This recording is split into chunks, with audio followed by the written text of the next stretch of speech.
تو دوستو آج میں آپ کو بتانے جا رہا ہوں پاکستان کی مشہور و معروف قوم آرائیوں کے بارے میں کہ یہ کون ہیں اور کہاں سے آئے۔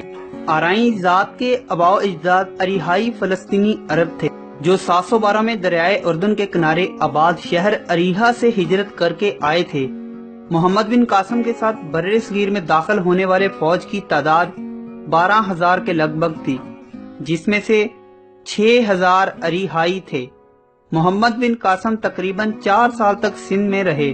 اسی دوران گورنر عراق حجاج بن یوسف اور خلیفہ ولید بن عبد الملک کا یکے بعد دیگرے انتقال ہو گیا۔ خلیفہ سلیمان بن عبد الملک نے تخت نشینی کے بعد حجاج بن یوسف کے خاندان پر سخت مظالم ڈھائے۔ اسی دوران اس نے محمد بن قاسم کو بھی حجاج بن یوسف کا بھتیجا اور داماد ہونے کے جرم میں گرفتار کر کے عرب واپس بلا لیا، جہاں وہ 7 ماہ قید میں رہنے کے بعد انتقال کر گئے۔ خلیفہ کے ان ظالمانہ کارروائیوں کی وجہ سے اریحائی فوجیوں نے اپنے آبائی وطن واپس نہ جانے اور برِ صغیر میں ہی قیام کا فیصلہ کر لیا تھا۔ خلیفہ کے عتاب سے بچنے کے لیے انہوں نے فوج کی ملازمت چھوڑ دی اور کھیتی باڑی کو اپنا ذریعہ معاش بنا لیا۔ کچھ اشروں بعد وہ آہستہ آہستہ وسطی اور مشرقی پنجاب کی طرف چلے گئے اور وقت کے ساتھ ساتھ ان کی اگلی نسلیں پورے برصغیر میں پھیل گئیں۔ صدیوں تک غیر عرب علاقے میں رہنے اور مقامی آبادیوں کے ساتھ گل مل جانے کی وجہ سے عرب اریحائی جہاں اپنی عربی زبان چھوڑ کر عجمی ہو گئے، وہاں انہوں نے برصغیر کی مقامی زبانوں پر بھی گہرا اثر چھوڑا۔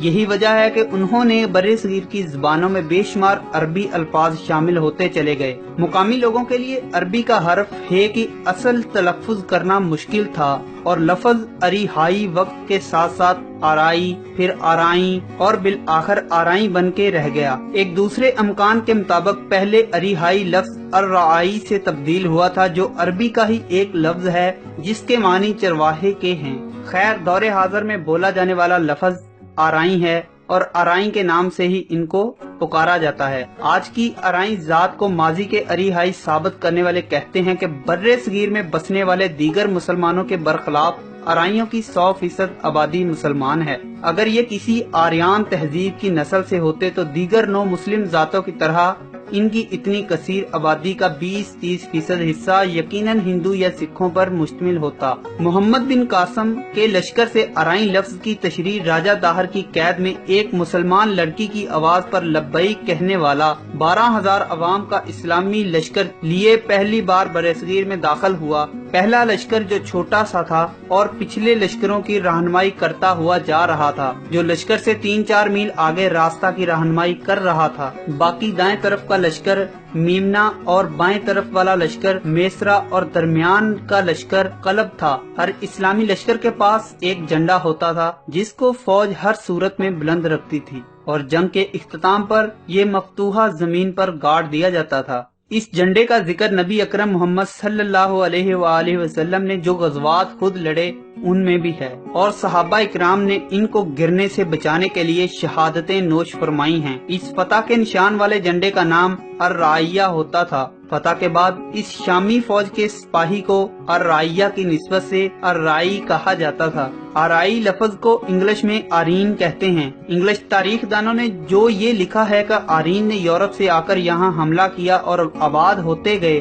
بالکل ٹھیک لکھا ہے، کیونکہ جب یہ واقعہ ہوا اس وقت شام میں اسلامی خلافت اور دنیا کی سپر پاور تھی اور اس سلطنت کے علاقے یورپ میں بھی تھے۔ خلاصہ کلام یہ کہ آرائی قوم برصغیر پاک و ہند میں عرب سے محمد بن قاسم کی قیادت میں ہی آئی تھی، جو بعد میں مستقل طور پر یہاں رہائش پذیر ہو گئی۔ ان میں زیادہ تر لوگ آج بھی کھیتی باڑی کے شعبے سے ہی منسلک ہیں۔ شیخ، شاہ، ملا، میاں، ملک، چودھری، بھٹو، مہر، حجازی، سلیمی، شامی، آریہ عرب کی سرزمین پر رہنے والے بسنے والے آرائی کہلاتے ہیں۔ قصور کے آرائی شاہ کہلاتے ہیں، لاہور کے آرائی مہر کہلاتے ہیں، ملتان کے آرائی ملا کہلاتے ہیں، لاڑکانہ کے آرائی بھٹو کہلاتے ہیں، بہاولپور کے آرائی ملک کہلاتے ہیں، بہاول نگر، رحیم یار خان، گجرانوالا اور حافظہ آباد اور دیگر اضلاع کے رہنے والے چودھری کہلاتے ہیں۔ مظفر نگر اور بریلی بیت کے آرائی شیخ کہلاتے ہیں۔